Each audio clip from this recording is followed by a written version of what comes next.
En las estribaciones de los Pirineos franceses, donde las montañas se elevan como catedrales naturales y los ríos murmuran antiguas oraciones, existe un lugar donde el cielo parece haber tocado la tierra de manera tan profunda que millones de personas, durante más de siglo y medio, han peregrinado buscando no solo la sanación del cuerpo, sino la renovación del alma. Lourdes no es simplemente un destino de turismo religioso ni un fenómeno de devoción popular descontrolada, sino un encuentro misterioso entre la fragilidad humana y la ternura divina.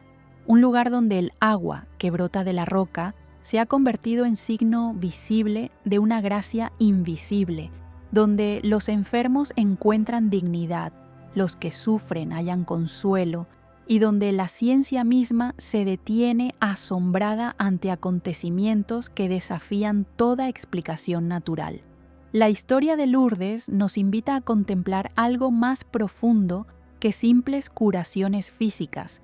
Nos llama a reflexionar sobre el significado del sufrimiento, la naturaleza del milagro y la compasión infinita de Dios que se inclina hacia los más pequeños y vulnerables de este mundo.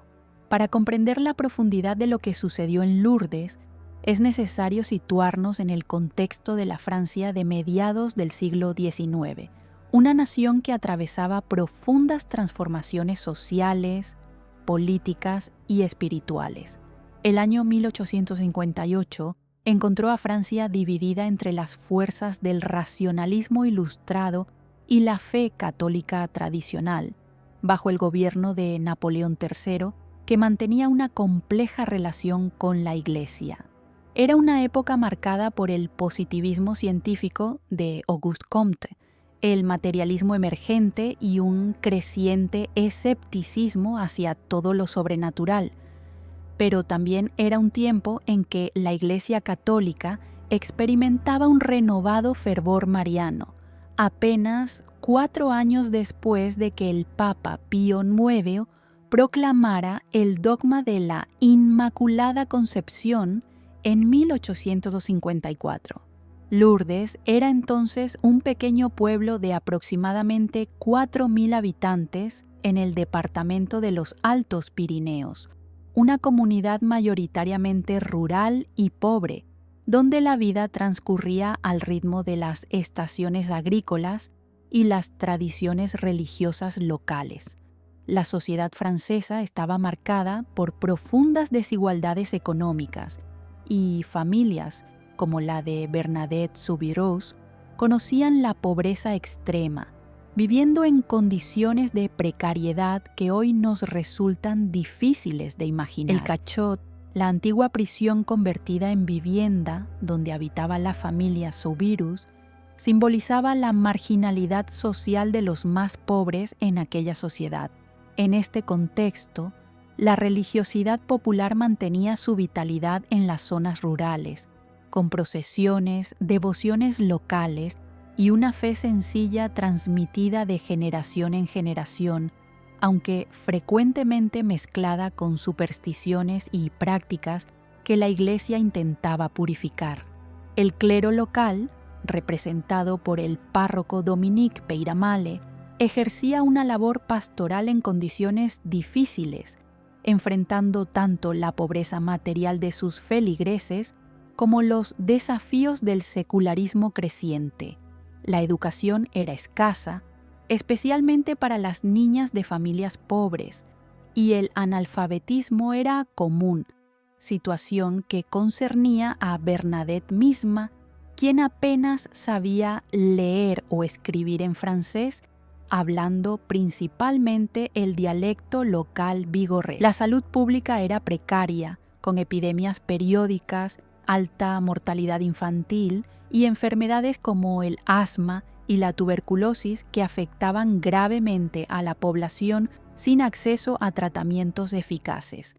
Este era el mundo en el que una niña pobre, enferma y analfabeta se convertiría en destinataria de uno de los mensajes marianos más significativos de la historia de la Iglesia.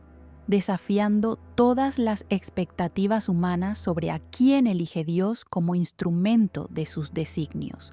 El 11 de febrero de 1858, Bernadette Soubirous, de 14 años, salió con su hermana Toinette y su amiga Jeanne Abadie a recoger leña cerca del río Gave, en un lugar conocido como Massabielle, una gruta rocosa que servía de refugio para los cerdos y era considerada un sitio poco agradable y sucio. Mientras las otras niñas cruzaban el pequeño canal de agua fría, Bernadette se quedó atrás debido a su asma, y fue entonces cuando escuchó un ruido semejante al viento y vio en el nicho de la gruta una luz dorada de la cual emergió una figura de extraordinaria belleza, una joven vestida de blanco con cinturón azul celeste y rosas doradas en los pies, que la miraba con infinita ternura y le sonreía. Bernadette sacó su rosario y comenzó a rezar, y la hermosa señora también rezó el rosario con ella, moviendo las cuentas pero sin mover los labios en las avemarías, solo en el Gloria al Padre. Cuando Bernadette terminó su oración, la visión desapareció. La niña quedó profundamente conmovida, pero cuando contó lo sucedido a su hermana y amiga, éstas reaccionaron con incredulidad y su madre, preocupada y molesta, le prohibió regresar a la gruta. Sin embargo, Bernadette sentía un impulso interior irresistible de volver, y el domingo 14 de febrero regresó con varias compañeras, llevando agua bendita para probar si la aparición era del cielo o del infierno. La visión apareció nuevamente, y Bernadette roció agua bendita hacia ella diciendo que si venía de parte de Dios permaneciera, pero si no, se fuera.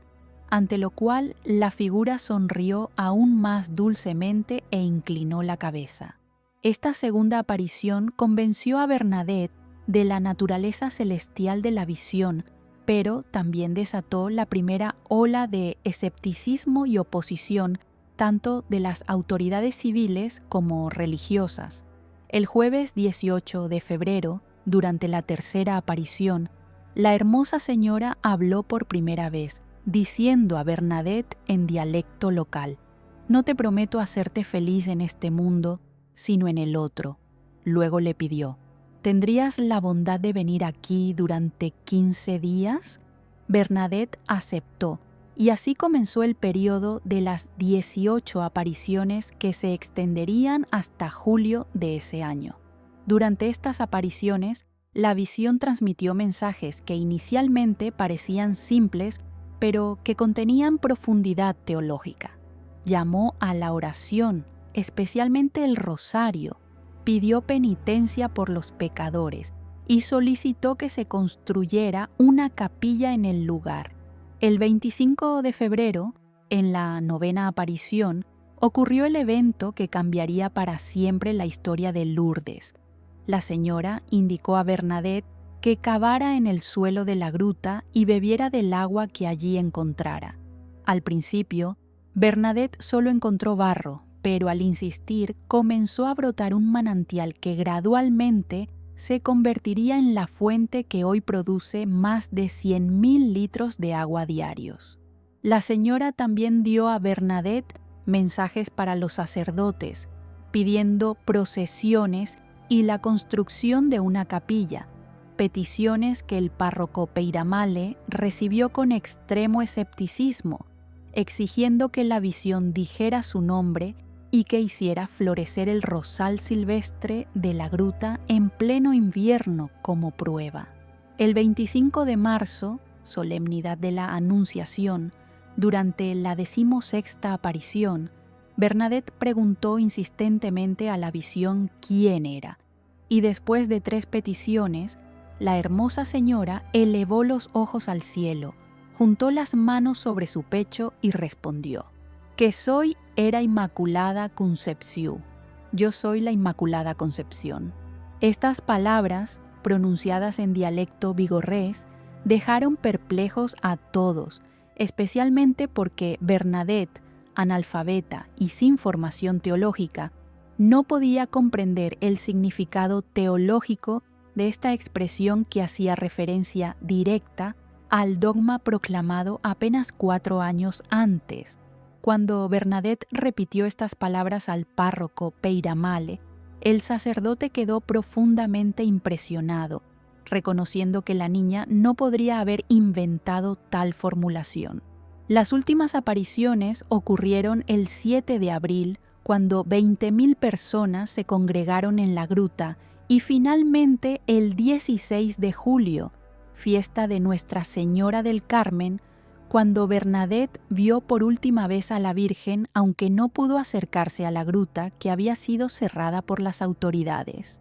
Los testimonios de estos eventos fueron recogidos meticulosamente, con Bernadette siendo interrogada repetidamente por autoridades civiles, policiales y eclesiásticas, manteniendo siempre la misma versión de los hechos con una coherencia y serenidad que impresionó incluso a los más escépticos.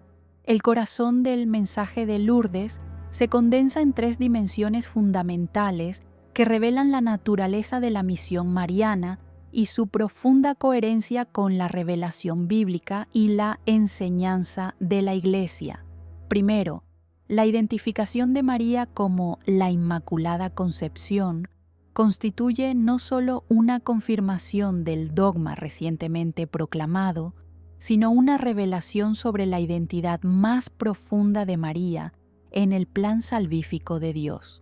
Cuando la Virgen declara «Yo soy la Inmaculada Concepción», no dice simplemente que fue concebida sin pecado, sino que su ser mismo es la Inmaculada Concepción, una afirmación que recuerda la autorrevelación de Dios a Moisés en la zarza ardiente cuando dice «Yo soy el que soy».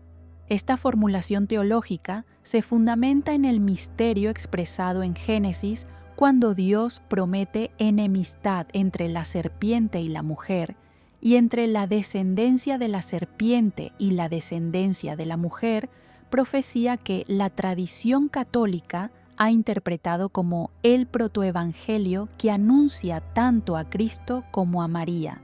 El Evangelio de Lucas presenta a María como la llena de gracia, que charitomene, término que indica no un estado momentáneo, sino una condición permanente de la que ha sido objeto del favor divino desde siempre. El Catecismo de la Iglesia Católica explica en sus números 490 a 493 que para ser la Madre del Salvador, María fue dotada por Dios con dones a la medida de una misión tan importante, y el ángel Gabriel en la Anunciación la saluda como llena de gracia, lo que representa el plan gratuito de Dios que se realiza en ella.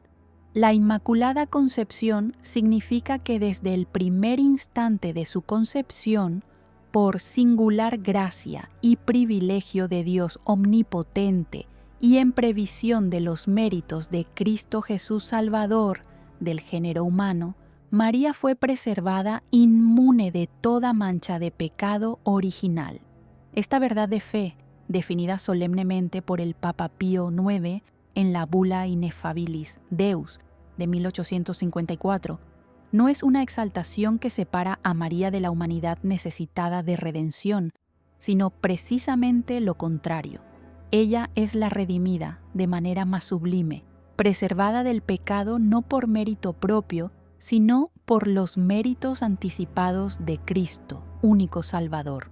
En Lourdes, esta verdad teológica se hace visible y accesible al pueblo sencillo, manifestando que la redención de Cristo alcanza su máxima expresión en su propia madre, modelo y figura de lo que la Iglesia está llamada a ser. Segundo, el llamado a la oración, especialmente al rosario, constituye un elemento central del mensaje de Lourdes que conecta profundamente con la tradición espiritual católica y con la necesidad permanente de conversión. Durante las apariciones, la Virgen rezaba el rosario con Bernadette, moviendo las cuentas pero permaneciendo en silencio durante las Ave Marías, dejando que Bernadette las pronunciara, participando solo en el Gloria al Padre, enseñando así la naturaleza contemplativa de esta oración y la importancia de meditar los misterios de Cristo mientras se repiten las oraciones. El rosario no es una repetición mecánica de fórmulas, sino una escuela de contemplación que introduce progresivamente en los misterios de la vida de Cristo vistos con el corazón de su madre, como enseñó San Juan Pablo II en su carta apostólica Rosarium Virginis Mariae. La insistencia de María en la oración del rosario en Lourdes, como en otras apariciones marianas, responde a la necesidad de una espiritualidad cristocéntrica y contemplativa en un mundo cada vez más secularizado y superficial, donde el silencio interior y la meditación de los misterios de la fe se vuelven contracultural y revolucionarios. El Evangelio nos enseña que Jesús mismo buscaba lugares apartados para orar, que pasaba noches enteras en oración al Padre y que enseñó a sus discípulos a orar con insistencia y confianza. El Catecismo, en sus números 2558 a 2565, explica que la oración es la elevación del alma a Dios o la petición a Dios de bienes convenientes, una relación viva y personal con el Dios vivo y verdadero, un don de la gracia y una respuesta decidida por nuestra parte. La oración no cambia a Dios, sino que nos cambia a nosotros, nos dispone a recibir sus dones, nos abre al misterio de su voluntad y nos transforma según su imagen. María en Lourdes nos enseña que la oración no es opcional, sino esencial para la vida cristiana, y que el rosario es un camino privilegiado para entrar en comunión con Cristo a través del corazón de su madre. Tercero, el llamado a la penitencia por los pecadores representa un aspecto del mensaje de Lourdes que puede resultar incómodo para la mentalidad contemporánea, pero que es profundamente evangélico y necesario.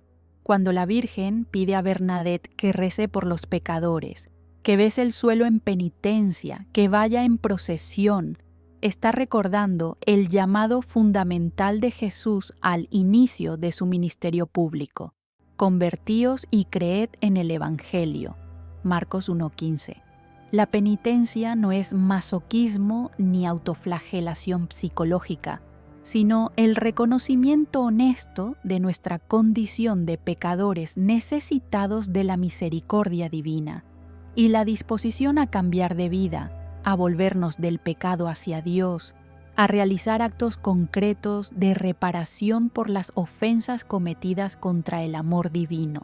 El Catecismo enseña en los números 1430 a 1433 que la conversión es ante todo una obra de la gracia de Dios que hace volver a Él nuestros corazones, que nos da la fuerza para comenzar de nuevo, y que esta conversión del corazón es acompañada por un dolor y aborrecimiento de los pecados cometidos y por el propósito firme de no volver a pecar. La llamada a la penitencia por los pecadores nos recuerda también la dimensión comunitaria del pecado y de la salvación. Nadie se salva solo, ni nadie se condena solo. Todos estamos unidos en el cuerpo de Cristo, y nuestras oraciones y sacrificios pueden tener valor reparador y salvífico para otros. Esta doctrina de la comunión de los santos y del valor intercesor del sufrimiento ofrecido encuentra su fundamento en las palabras de San Pablo: completo en mi carne lo que falta a los padecimientos de Cristo, por su cuerpo, que es la Iglesia. Colosenses 1:24. María en Lourdes no solo llama a la conversión personal, sino que invita a una espiritualidad de intercesión y reparación, donde los cristianos asumen la responsabilidad de orar por la conversión de sus hermanos, especialmente los más alejados de Dios. Esta dimensión reparadora del mensaje de Lourdes conecta profundamente con la espiritualidad del Sagrado Corazón que se desarrollaba en la misma época en Francia y, con la teología del sacrificio redentor, que es central en la comprensión católica de la cruz y la Eucaristía. Finalmente, el signo del agua que brota de la roca en la gruta constituye un símbolo teológico de extraordinaria profundidad que conecta con múltiples pasajes bíblicos y con la sacramentalidad católica. Cuando María indica a Bernadette que cabe en el suelo y beba del agua, evoca inmediatamente el episodio del Éxodo en el que Moisés golpea la roca en Horeb y de ella brota agua para el pueblo sediento. Éxodo 17:6, episodio que San Pablo interpreta cristológicamente al decir que la roca era Cristo. 1 Corintios 10:4. También recuerda las palabras de Jesús en el pozo de Jacob cuando promete a la samaritana agua viva que salta hasta la vida eterna, Juan 4:14, y su proclamación en la fiesta de los tabernáculos. Si alguno tiene sed, venga a mí y beba. El que cree en mí, de su seno correrán ríos de agua viva. Juan 7:37, 38. El agua de Lourdes se convierte así en signo sacramental que apunta a las aguas bautismales que nos regeneran y purifican, al agua que brotó del costado de Cristo en la cruz junto con la sangre. Juan 19:34, signo de los sacramentos del bautismo y la Eucaristía que nacen del sacrificio redentor. El Catecismo explica en el número 1217 que en el bautismo el agua significa que la vida nueva nos es dada en el agua y que este simbolismo del agua para significar la obra de Dios es muy rico. El Espíritu de Dios se cernía sobre las aguas en la creación. El diluvio significó el fin del pecado y el inicio de nueva vida. El paso del Mar Rojo liberó a Israel de la esclavitud. Cuando miles de enfermos se sumergen en las piscinas de Lourdes o beben de su agua, están participando sacramentalmente de este misterio de purificación, renovación y vida nueva que Cristo ofrece. Están actualizando su bautismo y abriendo su corazón a la acción sanadora de Dios. Pero el mensaje de Lourdes también incluye una dimensión eclesiológica fundamental, la petición de María de que se construya una capilla y se venga en procesión, representa el llamado a la dimensión comunitaria y sacramental de la fe. La Iglesia no es una suma de individuos que buscan privatamente su salvación, sino el pueblo de Dios que camina unido en procesión hacia la Jerusalén celestial, que se congrega para celebrar los misterios sagrados, que encuentra en los sacramentos y en la vida litúrgica la fuente y cumbre de toda su actividad. La capilla que María pide y que hoy se ha convertido en un complejo de basílicas que acoge a millones de peregrinos, no es solo un edificio, sino el símbolo visible de la Iglesia como casa de oración, como lugar de encuentro entre el cielo y la tierra, como espacio donde la comunidad de los creyentes se reúne para adorar a Dios y recibir sus gracias. La posición de la Iglesia Católica respecto a las apariciones de Lourdes ha sido caracterizada por un cuidadoso discernimiento que combina apertura sobrenatural con rigor investigativo, prudencia pastoral con reconocimiento de los frutos espirituales. Desde el inicio de los acontecimientos en 1858, el obispo de Tarbes, Monseñor Bertrand Sever Laurens, adoptó una actitud de prudente observación, nombrando una comisión de investigación que durante 4 años examinó meticulosamente los hechos, interrogó a testigos, estudió el carácter y credibilidad de Bernadette y analizó los supuestos milagros que comenzaban a reportarse.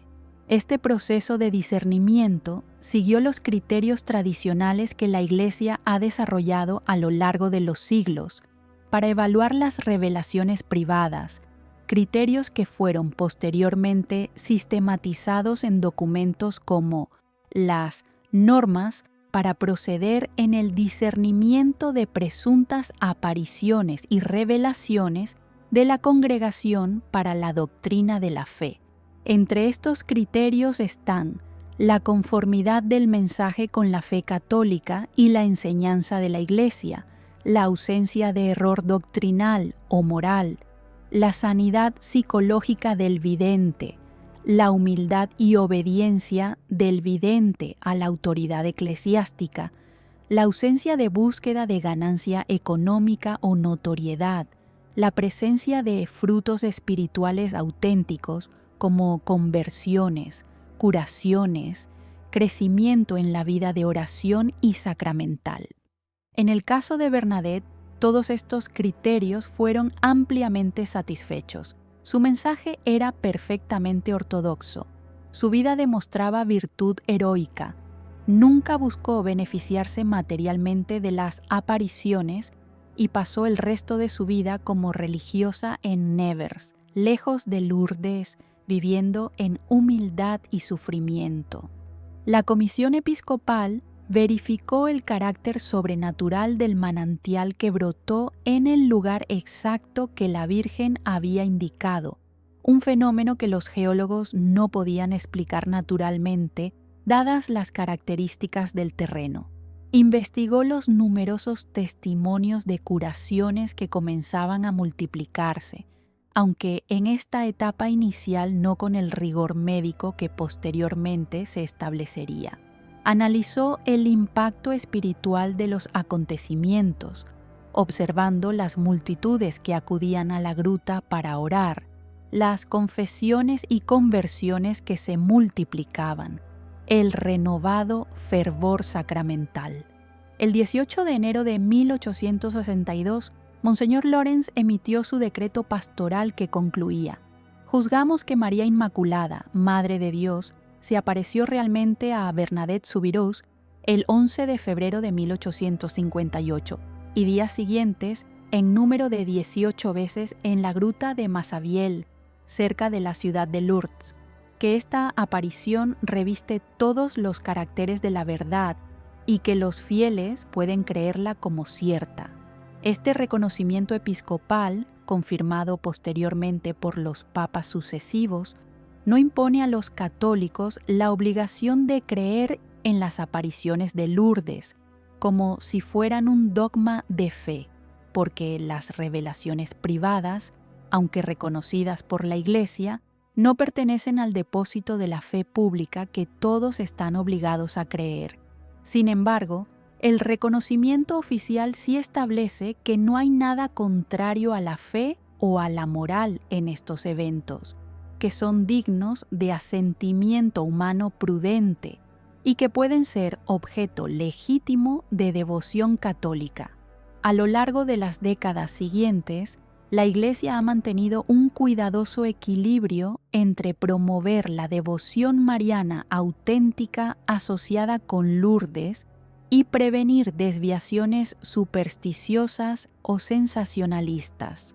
El establecimiento de la Oficina Médica de Lourdes en 1883 y posteriormente del Comité Médico Internacional de Lourdes, CMIL, en 1947, representó un paso extraordinario en el rigor científico aplicado al análisis de las curaciones, un aspecto que distingue a Lourdes de otros lugares de peregrinación. La Iglesia no teme el escrutinio científico de los supuestos milagros, sino que lo promueve activamente, reconociendo que la fe y la razón no se oponen, sino que se iluminan. El proceso de reconocimiento de un milagro en Lourdes es extraordinariamente exigente. Primero, la curación debe ser examinada por la Oficina Médica de Lourdes, donde cualquier médico presente puede participar en el análisis del caso. Si la curación parece inexplicable científicamente, el expediente pasa al Comité Médico Internacional, compuesto por médicos especialistas de diversas nacionalidades y disciplinas, muchos de ellos no católicos, que examinan meticulosamente la documentación médica pre- y post-curación. Solo si este comité declara unánimemente que la curación es médicamente inexplicable según los conocimientos científicos actuales, el caso pasa a la autoridad eclesiástica de la diócesis del curado, quien constituye una comisión canónica para determinar si, además de ser médicamente inexplicable, la curación presenta las características de un verdadero milagro, instantaneidad o extrema rapidez, carácter completo y duradero de la curación, ausencia de convalecencia, relación temporal, oración o invocación específica. Desde 1858 hasta hoy, de los miles de curaciones reportadas en Lourdes, solo 70 han sido oficialmente reconocidas como milagros por la Iglesia, un número que demuestra el extremo rigor del proceso. Este rigor no busca minimizar la acción divina, sino distinguir cuidadosamente entre curaciones extraordinarias que pueden tener explicaciones naturales, aunque inusuales, curaciones psicosomáticas, y verdaderos milagros que trascienden completamente las leyes naturales. La posición magisterial sobre Lourdes ha sido constantemente afirmativa a lo largo de los pontificados. El Papa Pío IX, quien había proclamado el dogma de la Inmaculada Concepción, vio en las apariciones de Lourdes una confirmación celestial de esta verdad de fe. León XIII promovió activamente la peregrinación a Lourdes y la devoción mariana asociada con el lugar.